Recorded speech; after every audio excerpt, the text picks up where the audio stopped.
Teen Court Watch now. Sabrina Limon, convicted in 2017 in the death of her husband, will continue serving a life sentence after an appeals court upheld her convictions on all charges. Robert Limon walked into the Burlington Northern Santa Fe rail yard in Tehachapi, California, on the morning of August 17, 2014, expecting nothing more than an ordinary shift. He hadn't even planned to be there. The extra hours had come up suddenly, the kind of last-minute schedule change that happens at any job, unremarkable to everyone except the one person who would use it to know exactly where to find him alone. By the end of that morning, Robert would be dead, shot twice, one bullet catching him directly in the face, and for weeks afterward, investigators would be convinced they were chasing a robbery suspect who vanished into the desert without a trace. They had no idea they were about to uncover a plot built on a love affair, a failed poisoning attempt, and a set of Bible verses that two people had twisted into something close to a justification for murder. This is one of those cases that gets stranger the deeper you go, so if you're new here, this channel covers a new true crime case like this one almost every single day. And the best way to make sure you don't miss the next one is to hit subscribe right now before we get into it. It genuinely helps this channel keep going, and it means you'll be here when the next case drops. Now, let's get into what happened to Robert Limon. To understand how a well-liked 38-year-old family man ended up dead on a factory floor, you have to go back to a marriage that, from the outside, looked like it belonged to two people who had everything. Sabrina and Robert Limon lived in Silver Lakes, a tight, outdoorsy community out in California's high desert, the kind of place where everybody seemed to know everybody else. Friends called them the It Couple. They ran with a group nicknamed the Wolf Pack, a tight circle known for throwing loud, booze-soaked parties, boating trips, and the kind of long weekends that made other people jealous. They had 2 young children together. On paper and in person, nothing about them suggested trouble, and certainly nothing suggested violence.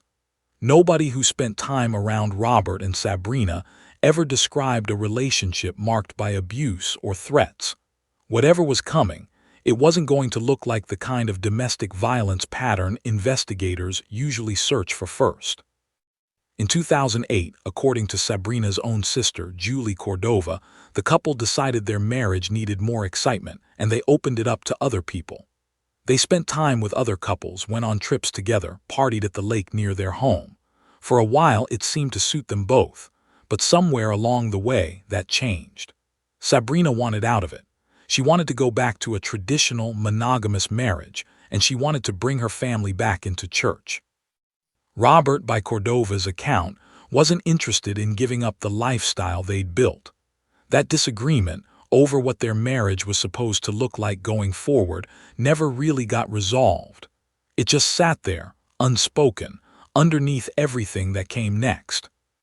In 2012, Sabrina was working a part-time job at a Costco when she met a 22-year-old firefighter named Jonathan Hearn. He was a decade younger than her. What started as small talk between 2 strangers turned into something else entirely, and it happened fast. Both of them described themselves as devout Christians, and instead of that shared faith keeping them apart, it became the thing that pulled them closer together. They didn't just fall into an affair. They built a relationship around it, one where their religious beliefs somehow became part of the justification for what they were doing. Robert eventually found out.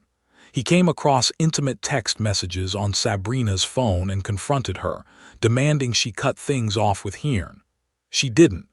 The affair kept going, and so did whatever the two of them were quietly building toward.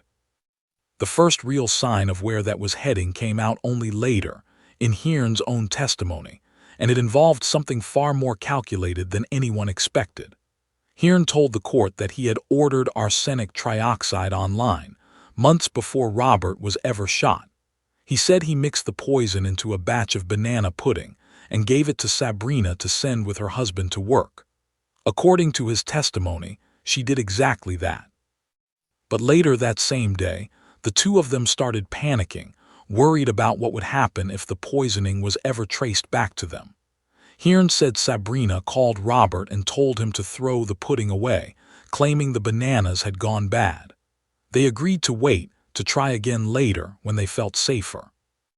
That safer moment, according to Hearn, came on August 17, 2014. Robert had picked up an unplanned shift that day at the rail yard in Tehachapi, a location roughly 85 miles from home, and for a stretch of that morning, he was working alone. Prosecutors would later argue that Sabrina knew Robert's schedule down to the details, and that she had passed along exactly the kind of information Hearn needed, where Robert would be, and when he'd have no one else around him. Hearn later testified that before he ever pulled the trigger, he prayed, describing it as searching for the purpose he believed he had set out to find that day. Then he drove out to the rail yard, found Robert, and shot him twice. Robert Limon died at the scene. He left behind his wife and 2 small children, and a community that genuinely could not think of a single person who might want him dead. Whoever did this had tried to make it look like a robbery. Investigators combed the rail yard and the surrounding area for anything on camera. They found footage of an unidentified man moving through the area around the time of the shooting, and separate surveillance video from a nearby company that picked up a motorcyclist, helmet on, face hidden behind a red bandana, riding through the area. Neither lead pointed anywhere specific. Robert had no enemies that anyone could name. For the first 2 weeks, the case sat there, a senseless killing with no clear motive and no clear suspect. Exactly the kind of case that risks going cold before it ever really gets going. Then a man named Jason Bernatine came forward. Bernatine knew the Limons, and he also had a loose connection to a local firefighter named Jonathan Hearn. He told detectives he'd received a strange voicemail from Hearn, along with a letter, both of them oddly, almost desperately apologetic about Robert's death. It was an unusual thing to say if you had no connection to the murder at all, and it was enough to put Hearn's name in front of investigators for the first time. Once they started digging, the pieces began falling into place fast. Hearn owned firearms consistent with the kind used to kill Robert. He also owned a motorcycle that matched the one caught on the nearby security footage, and when investigators eventually searched his home, they found a red bandana that matched the one worn by the rider in the video. He did have a collection of large-caliber guns, though none of them were ultimately matched to the bullets pulled from the crime scene. And buried in all of it was the detail that changed everything. Jonathan Hearn and Sabrina Limon were having an affair. With that connection out in the open, detectives started watching them. A sheriff's deputy would later testify that he sat near the 2 of them at a round table pizza in Apple Valley and watched them kiss and hold each other, with Hearn at other moments, acting almost like a father figure to Sabrina's kids. In the weeks after Robert's death, friends and family noticed Hearn coming around the Limon house more and more, bringing Sabrina flowers, even cooking dinner for the family. It was enough for investigators to take the next step and get a wiretap on both of their phones. What that wiretap picked up went far beyond anything detectives expected. Over the following months, it captured thousands of calls and text messages between Sabrina and Hearn, well over 7,000 separate contacts in total. Some of those conversations were tender, almost domestic, the 2 of them talking about a future together. Others were soaked in religious language, the pair discussing their relationship, their guilt, and their hope for forgiveness in explicitly biblical terms. At one point in a recorded call, Hearn compared the 2 of them to King David and Bathsheba, the Old Testament story where a king becomes consumed with wanting a married woman and arranges to have her husband sent off to die in battle so the 2 of them can finally be together. Hearn told Sabrina that David had made enormous mistakes too, and that in the end, David had still found his way through it, still been forgiven. It wasn't subtle. It was 2 people using an ancient story about a husband being killed off to make room for a new relationship as a kind of framework for their own situation, and detectives were listening to every word of it. Other recorded conversations captured something rawer than religious reflection, outright fear. Sabrina and Hearn could be heard on the wiretap worrying that they were being watched, wondering aloud to each other whether they were just being paranoid or whether the surveillance they suspected was actually real. At one point, one of the lead detectives on the case, a man named Mayer, fed Sabrina false information directly, letting her believe the investigation had gone cold, just to see how she and Hearn would react once they thought no one was listening anymore. It worked. They kept talking, and they kept giving investigators exactly what they needed. Investigators spent more than 2 years building their case around all of it: the wiretap, the ballistics, the affair, the timeline. In January of 2017, Sabrina Limon was arrested and charged with her husband's murder. Her sister, Julie Cordova, stepped in to care for Sabrina's 2 children. In the tense weeks that followed her arraignment, a friend of Sabrina's named Karen Lynn Hudgens reportedly shoved a prosecution witness into a wall outside the courtroom, an incident that led to felony-threatening charges before Hudgens ultimately pleaded no contest to a lesser misdemeanor battery charge. It was a small sign of just how raw and volatile the case had become for everyone connected to it, long before a jury ever heard a word of testimony. Sabrina's trial opened in Bakersfield in September of 2017, prosecuted by Eric Smith of the Kern County District Attorney's Office. A jury of 9 women and 3 men would ultimately hear the case. By that point, Jonathan Hearn had already worked out a plea deal, agreeing to plead guilty to the reduced charge of voluntary manslaughter in exchange for taking the stand against Sabrina. And take the stand he did for more than a week, walking the jury through the entire arc of the relationship, from the first meeting at Costco to the affair, to the poisoning attempt that never got carried out, to the morning he drove out to Tehachapi and shot Robert twice. He told the court that he and Sabrina had gone through with it because they wanted to be together, because they wanted to raise her children as what he called godly parents, and because there was money attached to Robert's death too, roughly $300,000 in life insurance, along with ongoing survivor benefits tied to his railroad job. The jury also heard from people close to Hearn himself. His mother, Carol Hearn, testified about the moment she first began to suspect her son had been involved in a married woman's husband's death, describing letters he'd written that made her feel his hands weren't clean, and saying she believed, in hindsight, that he had been trying to soften the blow before the full truth came out. His father, Mike Hearn, was questioned by both sides about the story of King David and Bathsheba, confirming that his son had been taught that particular Bible story many times while growing up. On cross-examination, the defense pushed back on the comparison itself, pointing out that nowhere in the biblical account does Bathsheba play any active role in her husband's death, a detail meant to separate Hearn's story from Sabrina's alleged part in Robert's murder. Sabrina's defense attorney, Richard Terry, pushed back hard on the state's entire theory, arguing that Hearn had acted alone, that he had every incentive to shift blame onto Sabrina in exchange for a lighter sentence, and that nothing beyond his own word actually tied her to the planning of the murder. In a move that isn't common for someone facing a murder charge, Sabrina took the stand in her own defense.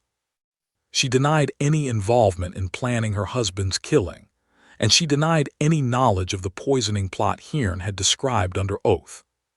When prosecutors played the wiretap recordings for the jury, she didn't deny how close she and Hearn had become, but she reframed it, telling the court that Hearn simply wanted to know everything going on in her life, that she trusted him, and that he'd warned her about the dangers of an affair being exposed, about how police tend to think and how investigations tend to work. It was, in a way, an explanation that admitted almost everything except the one thing that mattered most. The jury didn't buy her version. On October 5, 2017, after 18 days of trial, Sabrina Limon was found guilty on 4 of the 6 charges against her: first-degree murder, conspiracy to commit murder, solicitation to commit murder, and being an accessory after the fact. She was acquitted of the charges tied directly to the poisoning plot, attempted murder, and mingling a harmful substance with food. The counts built almost entirely on Hearn's uncorroborated account of the banana pudding. By that point, the case had already drawn national attention, later becoming the subject of a Dateline NBC episode titled Secrets in Silver Lakes, named for the quiet lakefront community where the Limon family had once seemed to have it all. Jonathan Hearn was sentenced first in November of 2017, receiving 25 years and 4 months in prison as part of his plea agreement. At his sentencing, he apologized for what he'd done. Sabrina's own sentencing was delayed by several months after she replaced her original defense attorney, hearing Sharon Bate Marshall and pursuing a motion for a new trial, a request the court ultimately denied. On February 21, 2018, she was sentenced to 25 years to life. According to reporting from the courtroom that day, she showed no visible emotion as the sentence was read. Before the judge handed it down, Robert's sister, Lydia Marrero, spoke directly to the court, telling the judge that no amount of time Sabrina spent behind bars would ever bring her brother back. Marshall, for her part, told reporters outside the courthouse that the fight wasn't over, that the family shouldn't consider the case closed. She meant it. Sabrina's legal team appealed the conviction, arguing that the case against her had rested too heavily on Jonathan Hearn's testimony, a man who had every reason to shape his story in whatever way kept his own sentence as light as possible, and that without independent corroboration, the conviction couldn't stand. In October of 2022, a California appellate court rejected that argument and upheld her conviction on every count. The court pointed to evidence that existed entirely apart from anything Hearn had said on the stand. Sabrina's own repeated lies to investigators, the false leads she'd fed them during the investigation, and the fact that she had clearly been deeply involved with Hearn both before and after Robert's death, including passing along the specific scheduling and location details that put Hearn in the right place at the right time to find her husband alone. Taken together, the court found that independent evidence was more than enough to support the jury's verdict on its own. In January of 2023, the California Supreme Court declined to review the case any further, closing the door on her appeal for good. Sabrina Limon remains in prison today, serving out her sentence at the California Institution for Women, with a release date that, if it ever comes, is still years away. What makes this case stick with people isn't just the murder, or even the affair that led to it. It's the way two people who considered themselves deeply religious took a story from the Bible about a king who had a woman's husband killed so he could have her for himself, and instead of recognizing the warning in it, seemed to use it almost as a script. Robert Limon went to work on an unplanned shift on an ordinary August morning, at a job where everyone who knew him liked him, and he never made it home. It took investigators more than 2 years, thousands of intercepted phone calls, and a small, apologetic voicemail from a man nobody suspected, to finally understand just how long and how deliberately that morning had been planned. If a case like this keeps you up at night the way it did us, subscribe to this channel now so the next one lands straight in your feed. We put out true crime cases just like this one every single day, and hitting that subscribe button is honestly the biggest thing you can do to support the channel and help us keep telling these stories the right way.